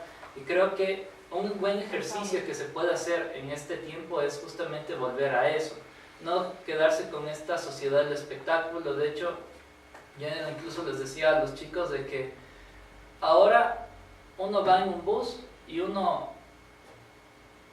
en 100 buses, unos 3 buses, se encuentra una sola persona que está leyendo un libro. El resto está con celulares y ni siquiera está leyendo. Está viendo Facebook, WhatsApp o está jugando estos juegos que se dan. O sea que básicamente se está reduciendo el pensamiento más a, como mencionabas, Pamela, acerca de algo que genere esta pequeña satisfacción inmediata. Porque el acto de pensar en esta época es un acto subversivo. No es más como una pregunta, sino más como un comentario frente a todo esto. Eso, entonces, muchísimas gracias. Pero tú eres profesor, ¿no? O sea, bueno, lo que sea, como donde quiera, estás con chicos Y ustedes deben darse cuenta que ahora hay un problema serio y deberíamos de enfrentar eso. Porque yo he vivido la transición, o sea, ya soy vieja, para vivir la transición del ingreso de las nuevas tecnologías. Y es jodido, porque los chicos ahora, mientras más chiquitos son, ¿a cuánto leen? Otra vez yo tengo un blog y me decían unos chiquitos, pero ya no es del blog, decían, ¿ya para qué blog? Tienes que escribir en el Facebook. Digo, pero ¿eso qué escribes? No, dice, ahí nomás es un párrafo. O sea, si los chicos ahora, en ciencias sociales, no se digan las otras, ¿no? En ciencias sociales. O sea, no te leen. Porque ya están acostumbrados a la velocidad y a la pastilla de Twitter, ¿no es cierto? Y realmente es que eso se va transformando el comportamiento y la disposición de los chicos. Entonces, eso es lo que vamos a enfrentar. Y peor en una sociedad como la nuestra, que nunca fue una sociedad escritorial. Y eso hay que entender. Nosotros hemos sido siempre sociedades orales y de la oralidad pasamos a la imagen. ¿Cuándo pasamos por la escrituralidad y la lectura de estas sociedades? No, pasamos de la oralidad y de la imagen premoderna a la imagen digital. Es lo que tenemos que enfrentar. A veces yo siento que también necesitamos reconocer lo que... Por eso de pronto yo a veces me ven muy apocalíptica, porque digo, derrota. Es que si no reconocemos a lo que nos enfrentamos va a ser difícil. Entonces, por ejemplo, los chicos que ahora llegan, los que dicen nativos, ¿no? Porque desde generación a generación, antes las generaciones eran grandes, ahora se acortaron. Entonces, de un año al otro ya viene otra generación. Y a más de Twitter, o sea, más o menos, dame la película. Por eso yo de entrada les digo, lean. Bueno, si no vean la película, y si no vean el video de 10 minutos, ¿verdad? Ya hay... ¿no? Eso es lo que está sucediendo. Por eso es que el tema del pensamiento, ya ni siquiera del crítico, del pensamiento realmente está en crisis por todas las transformaciones de las tecnologías digitales. O sea, ¿cómo les mandas a leer un libro, por ejemplo, de Bourdieu, que tienen que leer además, de 700 hojas, ¿no es cierto? Cuando puedes entrar al YouTube y hay una manito que dice, vamos a explicar Bourdieu en 5 minutos. Y entonces vos dices, vos crees que están leyendo, ¿no? Ojalá algo... Pero los otros se van al YouTube ahí a ver la manito que clica en 5 minutos en pastilla Bourdieu. Y si ustedes entran, hay de todos los autores, Spinoza, Schopenhauer, Aristóteles, no se digan los clásicos, ¿no? 4 ideas. Ya el Rincón del Vago, ese ya es... Antes leían el Rincón del Vago, ahora ni ese, porque ya es demasiado... ¿no? Demasiado grande el Rincón del Vago para estar leyendo. ¿Para qué si podemos encontrar Eso es lo que estamos enfrentando. Y yo digo, hay que asumir eso, primero entender bien qué está sucediendo, para luego poder dar, ¿no?, respuestas, porque no estamos entendiendo bien las transformaciones globales y cómo esas transformaciones están operando en este país, porque no es lo mismo, ¿no? Porque este país es especial también, Entonces, luego pon todas las programas que tienen, no solo los juegos que tú dices, ¿no? O sea, todos estos de las citas por, no sé, ¿cómo se llaman estos programas de los amores confluentes? O sea, me encuentro para tener sexo. Y todo eso está transformando a una sociedad que nunca llegó a la modernidad. Es decir, nosotros nunca entramos a la modernidad totalmente y ya nos cayó la posmodernidad y la digitalización. Entonces, mira, eso es lo que se debería discutir más para poder saber cómo nos relacionamos cualquier persona que esté en contacto con jóvenes, porque no es tampoco fácil decirles, lean, por ejemplo, el plagio. Yo ahora tengo una dificultad, ya me están convenciendo ellos de que no es plagio, porque yo, si me plagian, eso sí que no les voy a admitir nunca que me plagien, porque ahí y me decían, pero ¿por qué es plagio? Si Wikipedia es de todos. Entonces, bueno, sí, no, tienen razón, o sea, entonces mira, al final incluso esos valores comienzan uno dice, sí, pues, o sea, ¿quién es el dueño de Wikipedia? ¿No es cierto? Y vienen los chicos y dicen que en el colegio, los profesores de colegio les dicen, ¿qué nomás? Y la universidad, no, plagio. Dicen, ¿pero por qué plagio? Si el conocimiento social, ¿no es cierto? Porque hay una democratización. Entonces, mira, las transformaciones que se están operando es bien complicado. Entonces, decir el pensamiento, hay que ver cómo recuperamos el pensamiento en estas nuevas circunstancias tecnológicas, no pensando que son las anteriores. Es decir, ¿qué es pensar en el mundo de la digitalización? Porque no podemos simplemente decir, no, no te interesa la digitalización. No, eso está incluso en los sectores rurales, está eso, ¿no? Es uno de los problemas que tiene el mundo indígena, por ejemplo, que los chicos están ya con Facebook, los indígenas, y no quieren saber nada de movimientos ni de nada. Es decir, ¿cómo vamos a recuperar el pensamiento crítico? Sería bueno que hagan otras jornadas en el mundo digital, porque no vamos a suponer que no estamos y que nuestros chicos no están en ese mundo, que es mucho más complicado. Bueno, hay un giro, que yo también doy clases de filosofía en la Facultad de Derecho. Tal vez no me podía tocar peor. Sí, no se podía tocar. No, sí, hay una de administración, es peor. Sí, tal vez digan eso, no es más difícil, pero yo he encontrado un giro que lo encontré en la metodología de filosofía para niños, que en el fondo yo también, obviamente no, el primer semestre llegué, dije estos son los libros, evidentemente me fue pésimo, y ya desde hace 2 semestres he logrado con éxito que se reacerquen con interés, por ejemplo, a leer, y ahora es chistoso porque de los millones de estudiantes que tiene la UDLA, a veces caminan 5 y tienen un libro, son míos. No, y no los más interesantes libros, ¿no? O sea, quiero decir así, el espíritu de las leyes. Pero los males ya se compran. Entonces, yo hice un repaso que es el siguiente. Leyendo a Marina Garcés, que descubro recién este año y sí me moviliza en algunos puntos, esta idea de que en cierto sentido el ser humano ahora, como estamos conectados todo el tiempo. O sea, el concepto de conexión es mayor que el concepto de pertenencia. Pero hay algo a lo que no podemos dudar, que es la pertenencia mía conmigo mismo. Entonces hay algo que a los chicos sí me funciona y es la referencia a lo que a ellos les pasa, ¿no? Entonces, al partir desde la experiencia concreta de, ok, a usted le está sucediendo esto a usted, ¿sí? No es que Aristóteles habló de la felicidad, no, a ver, ¿usted ahorita está feliz o está triste? Está feliz, ya, entonces, agárrese de esto, ¿qué cree usted que es? ¿Cuáles son las preguntas? Como en filosofía para niños, sentaditos en redondo, haciéndose las preguntas sobre lo que a ellos propio les afecta. Y una vez que ellos se dan cuenta que yo tengo una empatía, ¿no? Como diría Bergson, la única posibilidad de que nos comuniquemos es por esta simpatía, ¿no?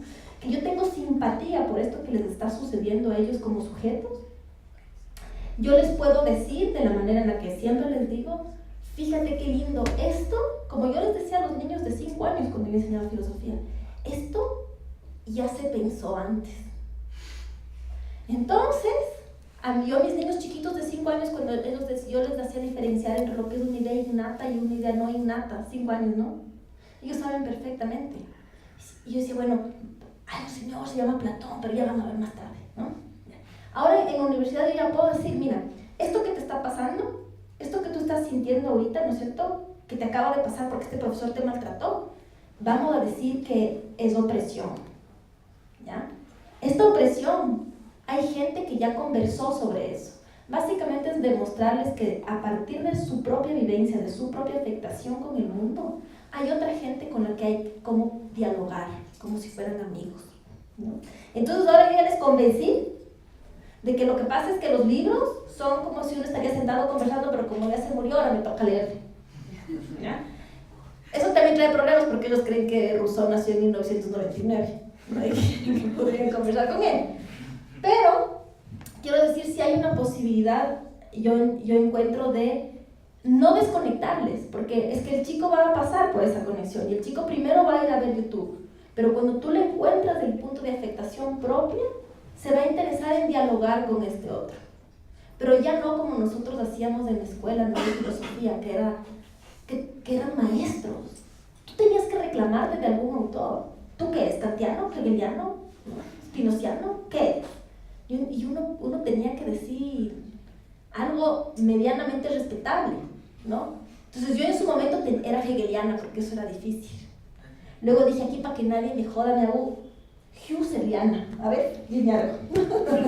Tú, pequeño sartriano irrelevante. Ahora los chicos ya no están ahí, pues. ¿Me explico? ¿Qué también serán? Ellos están en ellos mismos, en una autorreferencia. Este es el mundo de la autorreferencia. Yo, para mí, es clarísimo. O sea, estoy en Facebook en la autorreferencia permanente, en la autorreflexividad permanente. Entonces, yo sí he encontrado por ahora una posibilidad de jugarme ese juego con ellos, pero creo que es un intento, nada más, ¿no? Que hay que hacer otros. Yo tengo una pregunta para Natalia. Reinventar el pensamiento crítico, ¿cómo y con qué? Primero bajándote de las certezas. Una vez hubo un encuentro con artistas de la Católica. Ellos hicieron un encuentro que se llamaba Lo Incómodo. Bien bonito. Sí, primero tiene que el mundo incomodarte. Y tienes que tratar de encontrar esa incomodidad, que ahora es difícil, porque como que el mercado conspira para que te sientas muy cómodo donde estés, ¿sí? Entonces es difícil encontrar. Hay un autor, a mí no me gusta mucho hablar de autores porque yo sí creo que el pensamiento social no es de alguien, ¿verdad? Por eso estoy dudando del plagio ahora ya, pero bueno. No por las redes, pero sí creo que es social, es decir, no creo que el pensamiento sea una propiedad individual ni privada, es social. Hay un autor que dice que en este mundo hay que estar despierto o no despierto, ¿no? Sí, no es fácil, mira, es tan curioso, no es fácil estar incómodo, porque hay una exigencia del gran otro, que se llama de ser feliz, goza, sé feliz, sé positivo. Y además de eso viene acompañado con una serie de productos para que seas feliz, o supongas que seas feliz. Entonces yo lo primero que siento es, para conectar con Pamela, el mundo tiene que afectarte, golpearte. Tienes que sentirte inconforme, incómodo con el mundo. Eso es encontrar el espacio vacío. Eso es lo primero que tienes que hacer. Porque, míralo, por ejemplo, ahora yo veo los chicos que es de la reforma esta educativa, que es otro problema que tenemos. Este proceso último les metió en la competitividad horrible, horrible. ¿Sí? Entonces, además tienen una excitación en competir. Yo en estos años que estoy en clase estoy sufriendo, estoy en depresión. Yo sí encuentro rápidamente lo incómodo. Sufro. De hecho, como decía Lenson ayer, debe haber hablado de que hay que, ¿no? Que es parte del pensamiento crítico, es sufrir. Porque mira, yo antes los estudiantes venían acá ellos nunca reclamaban notas, nunca los estudiantes. Venían así, dime qué pasó, en qué me equivoqué, o sea, qué no entendí, así era la pregunta, ¿qué no entendí? Qué bonito, qué no, entonces sentaban, a ver, vamos, no es que no has entendido, a ver, ahora vienen, ¿por qué tengo 13.3 y no tengo 13.8? Ah, puta. O sea, sigues jodiéndome y te voy a bajar a 9, ¿no? Pero no hay cómo, porque les metieron unos derechos. Tengo mi derecho, pero no preguntan qué no comprendieron. Lo único que les interesa es el porcentaje. Entonces, todavía, porque bueno, yo doy clase en sociología y los chicos de sociología sí son distintos todavía, gracias a Dios. Entonces digo yo, ustedes están peor que los señores policías. Yo una vez di clase a los policías y ellos es así. Así nos dicen los profesores que les calificamos a los policías. 18.55 con .5, porque eso ellos van compitiendo para acceder en el grado. O sea, que poner esas fracciones. Pero a los policías, ¿no? Si no deberían tener notas los estudiantes, o sea, es un proceso de socialización, de intercambio de conocimiento. Pero claro, el problema es que eso no es solo una subjetividad de ellos, es objetivo, porque si no tienen tanto puntaje no acceden a las maestrías, a las becas, a las esto, ni sé cuánto, ni sé cómo. Entonces, la competitividad es objetiva, es una estructura objetiva. Pero les excita, en el sentido amplio del término, se les pone eufóricos competir, y eso es como una confusión con la felicidad. O sea, así como con la adrenalina cuando yo estoy ganando. O sea, no van a ganar nunca porque no hay ganador, pero sienten que van a ser los ganadores. Y eso les hace sentir muy cómodos. Es como una especie de sustancia de droga. Y debe producir algún químico, ¿no? Estoy ganando. ¿Cómo encuentras la incomodidad? Y ahí, yo siento ahí que podríamos apoyarnos con una cosa que se llama la filosofía de la alteridad radical, que no es Husserl, sino es Levinas. Deja que el otro te encuentre, se presente como rostro y te afecte. Yo voy a ponerle más allá, deja que el otro con su rostro te bote al suelo y te pise. Y entonces, para mí, porque vengo de otra época, es fácil, o sea, para mí es fácil afectarme. Salgan a la calle, miren en este frío que está haciendo y vean a la gente que está durmiendo en la calle. ¿Cómo no te puede afectar eso?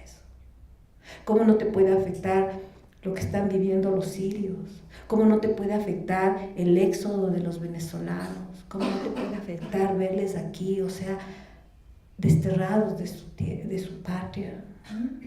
Desterrados, ¿ustedes han visto cómo vienen? ¿Cómo están vendiendo en las calles? O sea, el mundo actual, en su realidad, es un mundo que debería ponerte a llorar todos los días. El problema es que hay una ideología que te impide eso. Y en eso ideología, en el término tradicional del término, ¿no? O sea, de como velo. Pero por Dios, ¿cómo no te puede afectar el mundo? Yo les veo a los venezolanos o sea, realmente me destroza el alma. Uno piensa y dice, ¿cómo salen así? Entonces me imagino yo saliendo así.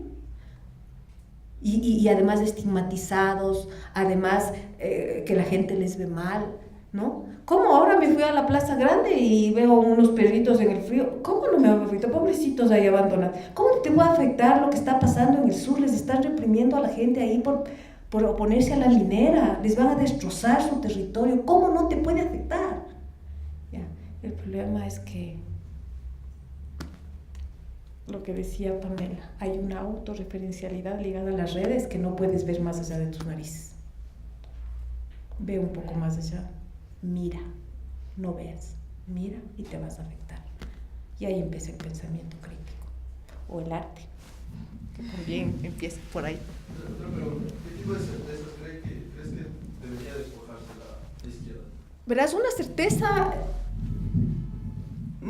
antes de la izquierda, una certeza, Zizek tiene una frase que es lindísima, dice él, y que tiene que ver con la industria cultural para ligar a lo que decía el compañero. O sea, hay que volver a leer Frankfurt, y el libro clave de Frankfurt, que es la dialéctica de la ilustración, para ver cómo opera, porque eso ahora es lo que nos puede hacer entender por qué la gente está así, y ellos eran visionarios, ¿no? El Zizek dice que cuando vos ves Hollywood, las películas de Hollywood, sobre todo esa yo veo películas mucho de Hollywood porque, o sea, las cualquiera. Entonces me puse a ver esta 2012. ¿Se acuerdan de la 2012? Esa que va acabándose el mundo y él camina, corre y atrás se cae el mundo, ¿no? Y corren hacia las arcas. Es una cosa, ¿no? Entonces, de estas películas hay un montón que ve la mayoría de gente. Entonces sí se dice, por toda la industria cultural hollywoodense, la humanidad cree que la galaxia se puede acabar. La galaxia, sí, en trozos, no se diga el planeta. Pero no puede ni siquiera sospechar que el capitalismo se pueda acabar.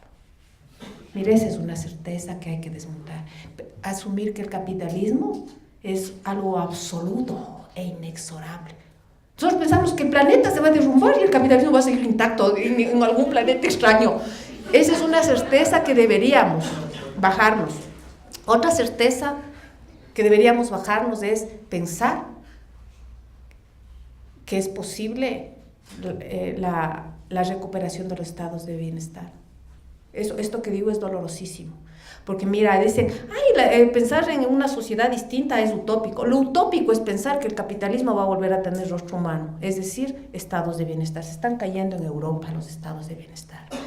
¿Y por qué digo esto? Porque solo eso nos va a hacer que abramos este marco, este vacío, para poder construir otro mundo. No sé cuál, no sé, no se sabe, pero ahí caminaremos. Ahora las izquierdas, ¿cuál es la certeza? Que están derrotadas. Ya vamos a reinventarnos de nuevo. Esos los tengan por seguro que nos vamos a reinventar. Pero a mí me parece que, y esto para estos últimos gobiernos progresistas, que no les quiero para nada yo, pero siempre hay algo, ¿no?, que sacar de estos. Lo mejor de estos gobiernos es que obligaron a las izquierdas a bajarse de un montón de certezas, empezando para las más horribles como el estalinismo, porque había izquierdas que todavía tenían las certezas del estalinismo, ¿no es cierto? O estructuras patriarcales, estructuras verticales. Todas esas certezas que los progresismos derrumbaron, nosotros deberíamos terminar de derrumbarlos, o sea, demoler todo eso y reinventar lo que es el pensamiento. No decir, la izquierda no es, como dice el maestro Nelson Riascos, no son movimientos políticos, no son partidos, no es un continente. La izquierda es una intención de caminar, eso es la izquierda. Y el problema es que ahorita perdimos esa intención de caminar y entonces estamos dando unas vueltas aquí en el supermercado, consumiendo, ¿verdad? Ya, esas certezas y todas las que tú consideres que te están deteniendo en tu caminar, todas, no solo en términos macros, sino en términos cotidianos y micros, como las certezas hasta en las parejas, ¿no? Hay que desmontarse de esas. Esto es difícil, es jodido, es miedoso. Por eso cuando es a nivel individual vamos al psicólogo, porque cuando las certezas se caen tenemos...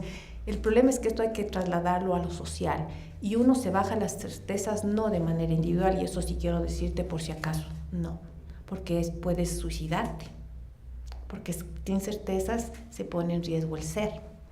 Las certezas hay que bajarse, en términos, desde mi punto de vista políticos, en procesos políticos, o sea, con compañeros de caminar político, para sentir que hay alguien que es el arnés. Ya no hay el arnés de la utopía, pues siento una mano que está al lado mío, caminando conmigo en este bajarme de las certezas, porque es jodido. Entonces siempre con manitos que le sostengan, si no puede ser complicado. Por si acaso no vais a hacerlo solo. No. Ya. Sí, yo tengo. Porque igual me parece que, o sea, con lo que ustedes comentaban ahorita en este momento, que hay un problema más, o sea, yo diría de temporalidad.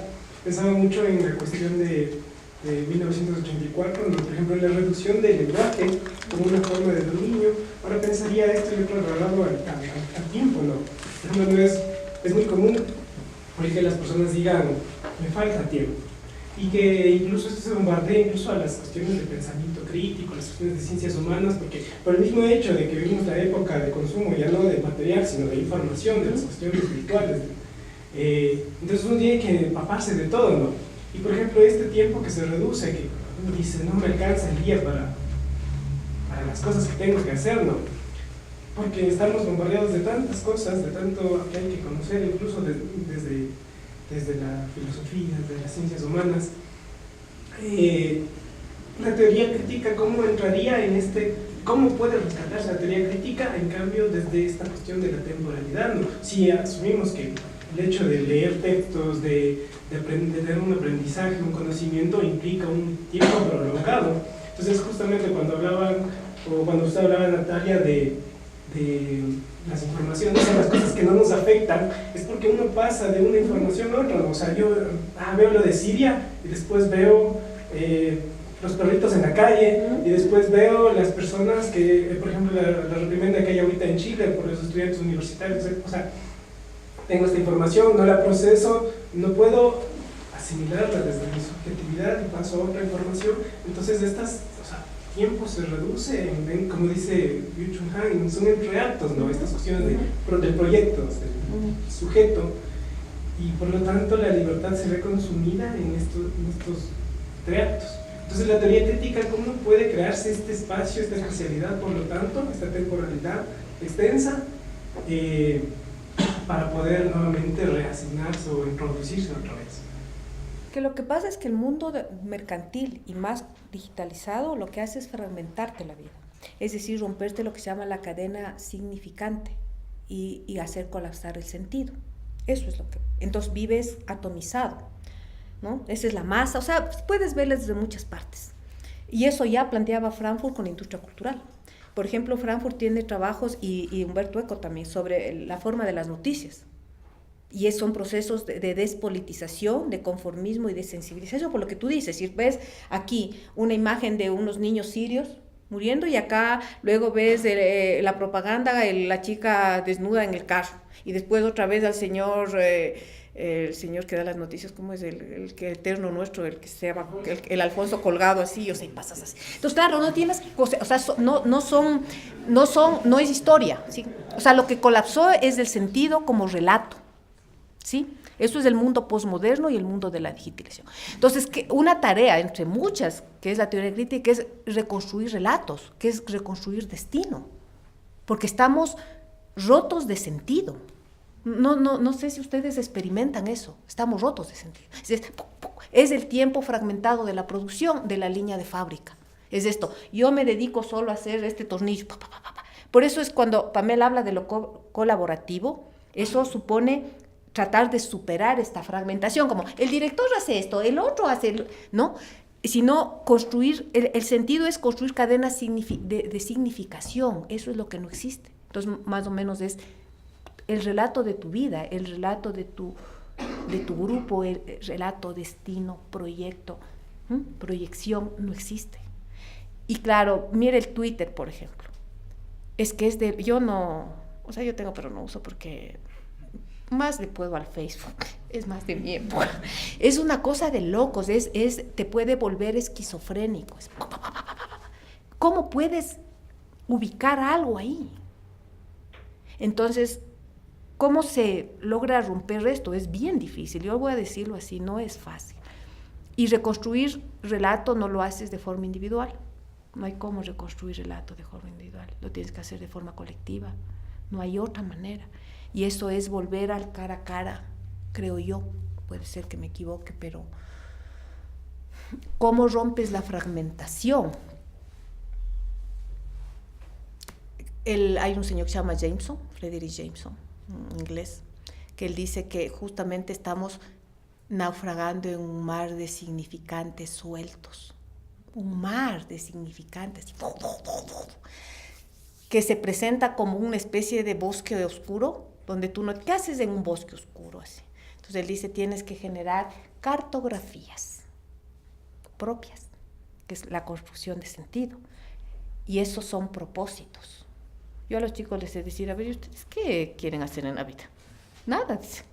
Morir jóvenes y dejar un cuerpo gordo. Miren lo que están diciendo. Eso me han dicho algunos. Morir joven y dejar un cuerpo gordo, no sé qué quieren decir con eso. Pero es reconstruir mapas. O sea, él habla cartografías, y las cartografías parten de proyecciones que tú haces. En Lacan sería construye tu fantasía, construye tu fantasma, invéntate la vida. Eso es el arte. Se inventan mundos, ¿no? El arte es mundos. O sea, cada obra es un mundo. Se inventan, invéntate. Ahí está la imaginación. Justo con respecto a eso y con lo que mencionas con Lacan, me parece interesante que también él utiliza para tratar de pasar este tema de la psicosis, va a utilizar la noción del trazo, de la letra, y la máxima representación de esto va a ser el arte. ¿Cómo se pone el arte en juego para esto que está fragmentado? No creo que sería como romper la fragmentación, porque cómo se fragmenta algo que ya está fragmentado, sino tratar de como volver a unir esto. Lacan lo va a decir, unir los registros mediante un cuarto registro que va a ser el trazo. Sí, o sea, no es claro romper, es reconstruir el relato, que es lo que no hay ahora, ¿no es cierto? Eso es inventarte la vida. O sea, yo creo que, por ejemplo, Lacan, ahora, si lo lees bien, es uno de los más potentes autores para combatir el capitalismo, aunque él no lo dice textualmente, nunca, no es medio loco, pero me parece que es el más potente para enfrentar el capitalismo, porque lo que él te permite es salir de la completud. Yo les cuento esta anécdota, es bien lindo, era una psicoanalista de la Católica, lacaniana, si les contaba a los chicos, ella fue a trabajar en estos centros de rehabilitación de drogas, y bueno, trabajaba ahí de psicóloga. Pero luego tuvimos un encuentro ahí en la Católica y ella fue a exponer y ella contaba su experiencia, es lacaniana ella. Nos cuenta la experiencia de un chico, bueno, más o menos unos 35 años, que ha estado así súper metido en la base, o sea, pero con un consumo conflictivo ya tenaz. Entonces ella le trata. Y bueno, le va tratando y le va sacando de su situación y luego ya le da de alta y le manda. Pero él tenía que volver entonces después vienes unos meses, ¿no? Cuenta ella y le dice, bueno, ¿y cómo has estado? Le pregunta ella al chico este. Y le dice, mal por tu culpa. Entonces, ¿cómo mal por? Sí, vos, ¿para qué me curaste? Le dice él. Yo desde que tú me curaste, yo estoy pésimo. Entonces le dice, ¿por qué? Entonces analiza la palabra, ¿no? El trazo. Que le dice, porque antes de que tú me cures, yo estaba completo. Entonces ella hace el juego de la palabra cuando los se drogan y dicen estoy completazo. Entonces ella analiza la palabra completazo. Entonces, ¿qué es estar completazo? Estar completazo es estar sin falta, es decir, no eres sujeto, ¿verdad? Entonces, claro, cuando ella sigue hablando con él y le dice, claro, ahora que no estoy completazo, me doy cuenta que tengo que trabajar, que tengo unos hijos que he tenido que mantener, es decir, las preocupaciones de la vida vienen y tengo que caminar, ¿no? Entonces ella hace este juego de palabras. Y el problema es que eso es la dicción, sin palabra. ¿Y qué es lo que nos tiene completazos en la sociedad actual? Es la pregunta. A todos, no los que consumen drogas con problemas de consumo, a todos. ¿Qué es lo que nos tiene completazos? El consumo, porque es la sociedad del consumo. Es más, han llegado a establecer que hay cuando la gente que consume, o sea, casi todos, pero esos que están así, generan un químico en el cerebro. Entonces les da un placer el momento en que van a agarrar lo que han comprado. Apenas agarran, se acabó el placer, entonces tienen que volver, miren, entonces están completazos en el consumo. Somos sociedades completazas en el consumo. Por lo tanto, no tenemos palabra, y si no tenemos palabra, ¿qué relato, qué destino vamos a construir como humanidad? Nos tienen completazos. Esa es la felicidad. Más o menos por ahí también conversan estos teóricos, ¿no? Sí, hay una cosa, Simone Weil tiene dos conceptos que creo, en referencia a lo que tú decías antes, pueden guiar la reflexión, y es la idea de la atención y de la vigilancia. O sea, el sujeto en la búsqueda, digamos, de su emancipación, esta búsqueda, la construcción de tu emancipación no puede ser inmediata, siempre necesariamente dura. Es un trabajo que requiere de un método que dura, y en esta duración lo que se requiere es de un sujeto atento. Despertar de nuevo la atención y la vigilancia de lo que se puede desplegar en una duración temporal. Es decir, Por poner un ejemplo, al día de ayer yo les tomé un examen a mis chicos que duraba 5 minutos. A los 3 minutos había quien ya había acabado. Y esperar los últimos 2 minutos le parecía largo. Entonces, claro, yo conversaba con ellos y decía, date cuenta, en un examen de 1 hora, tus 5 minutos te pasan así. ¿No es cierto? En el ejemplo que nos pone siempre Bergson, de que de todas maneras, el rato que queremos derretir el azúcar en el café, nos va a parecer que se derrite lento si es que estamos atrasados, ¿no? Sin embargo, se va a derretir al mismo ritmo. Pero es para nosotros nuestra percepción íntima del tiempo, ¿no es cierto? Nuestra percepción vivida de esa duración. Entonces, sí hay un esfuerzo, digamos, yo estoy de acuerdo absolutamente contigo, Natalia, cuando dices la transformación es una transformación que es colectiva, que es política, en el sentido de que es con el otro, es relacional, la transformación, evidentemente. Pero sí creo profundamente, últimamente más, que existe una transformación y un trabajo sobre sí mismo. O sea, el nivel emancipatorio del sujeto parte por un trabajo sobre sí mismo. Y uno de los trabajos que uno sí puede hacer solito sin quejarse de que uno le estén mandando de por fuera es el posicionar un nivel de atención en la temporalidad que sí se estira y por lo tanto atender. Entonces, es decir, lo que está sucediendo ahorita yo lo atiendo, estoy, como nosotros decimos, plenamente presente. Porque ahora nuestra sociedad dice, bueno, eso lo encuentro en la meditación.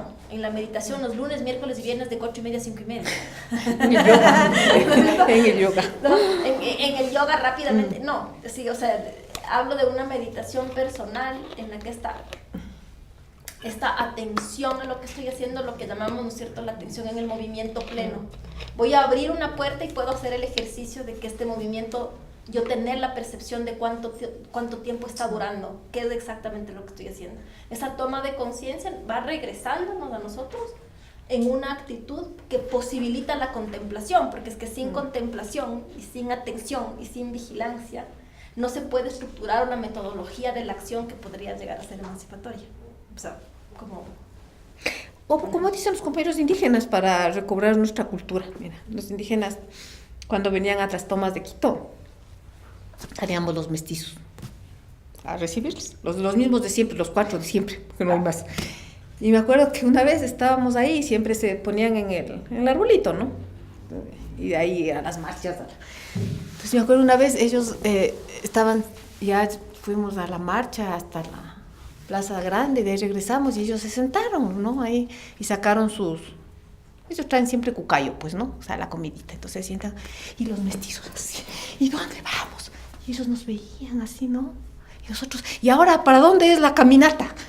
Y entonces ellos nos veían, y un rato uno, que era creo el dirigente, dice, compañeros, dice, cuando más urgente es el momento, más paciencia. Más paciencia.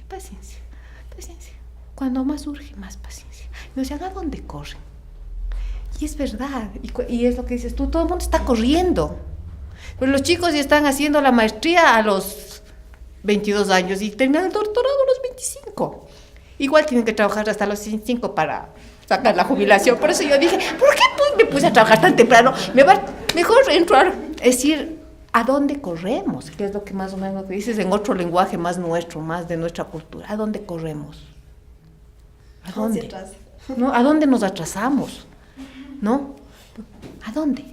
Al hueco, donde vamos todos. Sí, eso es lo que dice Pamela, pero eso desde mi punto de vista es de esa cosa con uno mismo pasa por el otro. Por percatarse que hay un otro. Cuando le dejas al otro que te altere, se te abre el tiempo. Cuando no le dejas, entonces no hay tiempo. Porque la alteridad siempre tiene que alterarte y eso abre tiempo.